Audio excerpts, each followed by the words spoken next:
Una cantidad de 7,48 gramos de un compuesto orgánico se disuelve en agua para hacer 300 mililitros de solución. La solución tiene una presión osmótica de 1,43 atmósferas a 27 grados Celsius. El análisis de este compuesto muestra que contiene 41,8%, bueno, tiene ciertos porcentajes de carbono, hidrógeno, oxígeno y nitrógeno. Nos piden calcular la fórmula molecular del compuesto.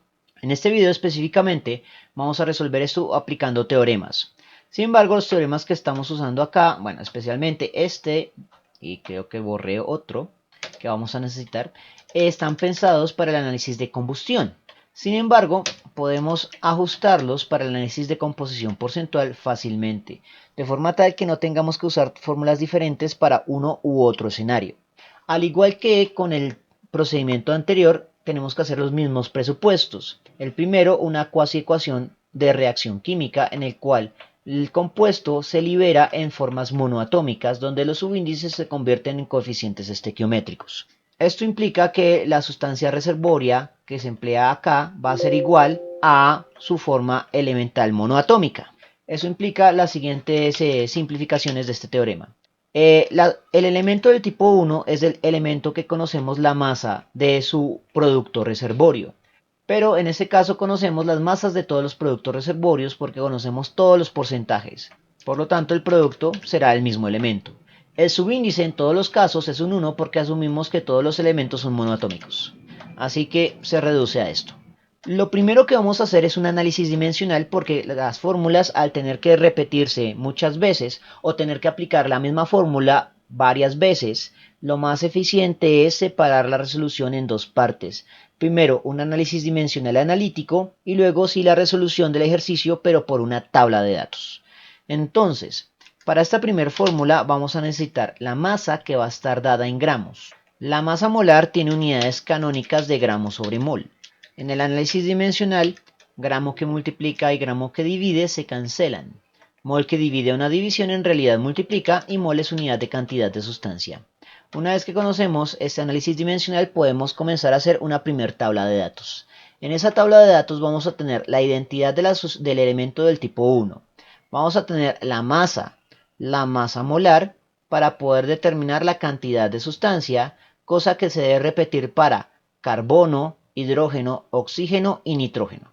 Entonces lo único que hay que hacer es comenzar a plantear los cabezotes.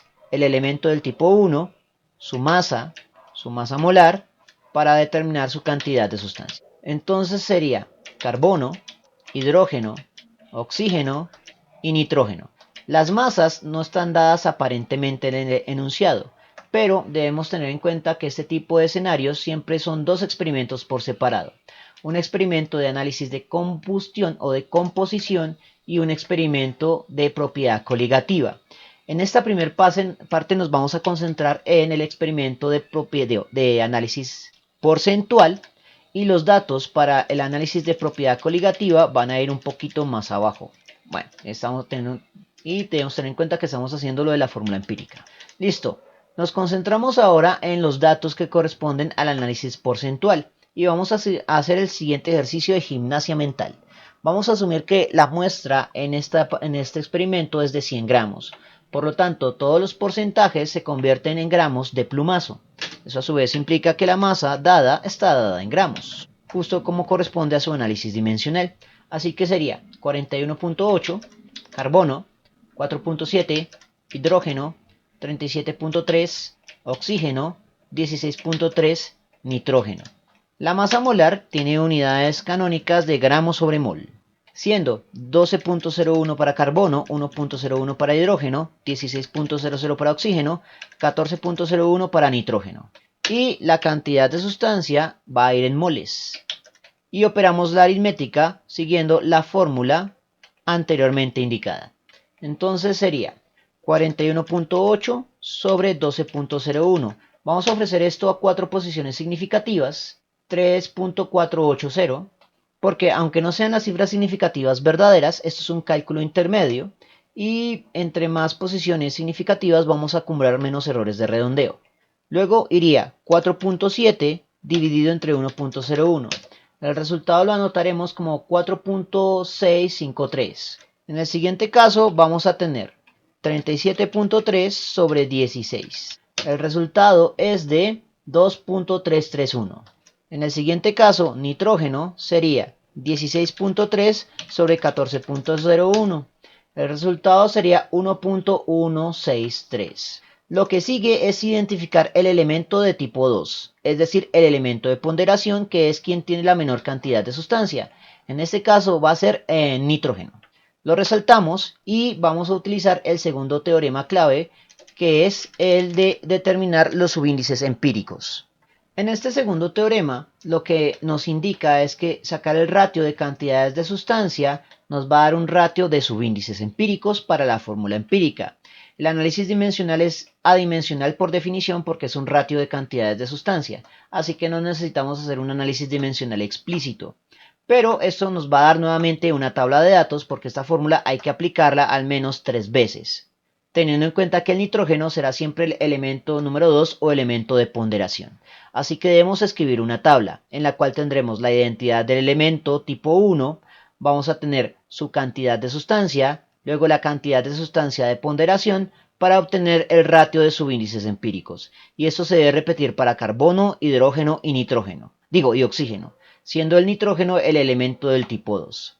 Entonces tendremos elementos del tipo 1, vamos a tener la cantidad de sustancia del tipo 1, luego la cantidad de sustancia del tipo 2, que es una constante, por lo tanto combinamos, para obtener el ratio de subíndices, que sería el subíndice del tipo 1 con respecto a la unidad ideal, es decir, aquí estamos presuponiendo que el subíndice del nitrógeno es un 1 en la fórmula empírica por definición.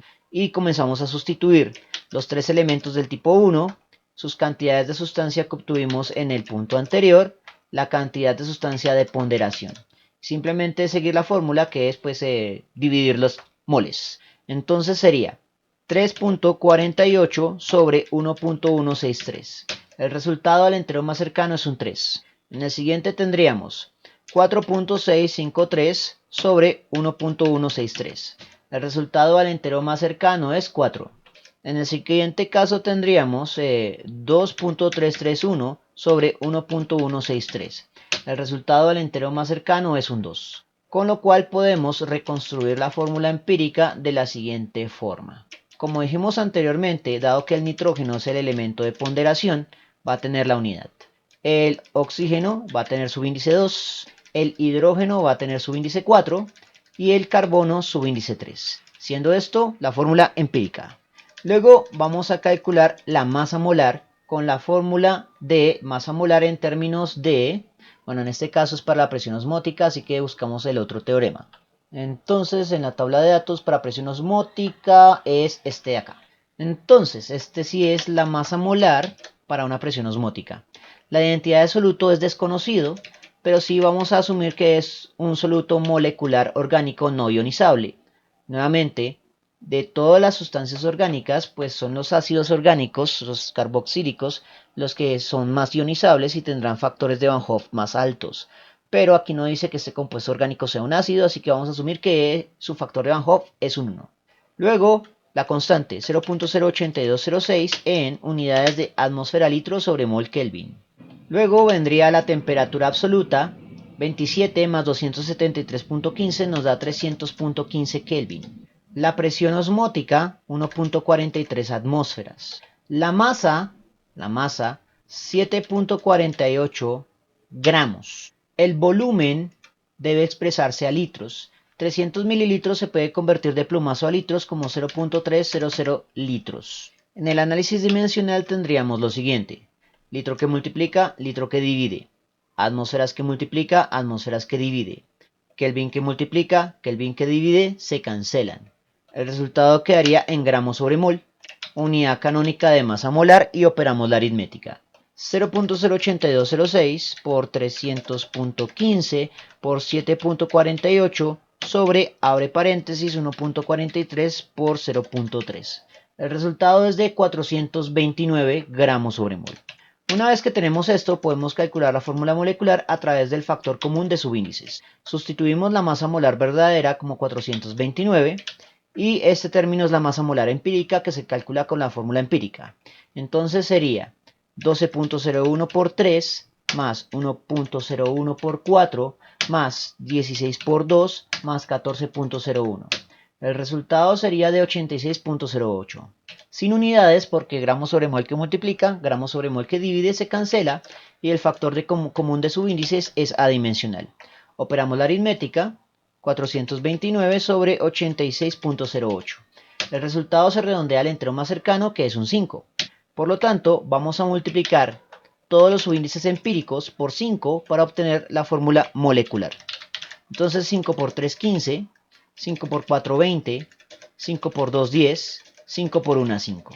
Y corroboramos que nos dé 12.01 por 15 más 1.01 por 20 más 16 por 10 más 14.01 por 5. El resultado, 430, es relativamente cercano a 429, por lo tanto es aceptable, y hemos calculado la fórmula molecular de este escenario. Bien, eso fue todo por el momento. En la descripción del video voy a dejar enlaces a más ejercicios de análisis de composición porcentual con propiedades coligativas en el archivo PDF del curso para descarga gratuita. Si está viendo cómo se resuelve este mismo ejercicio pero por factores de conversión, mire en el video inmediatamente anterior a este. Si les gustó el video, no olviden suscribirse, darle like y especialmente compartirlo. Eso mantiene vivo a este canal y nos vemos en una próxima oportunidad.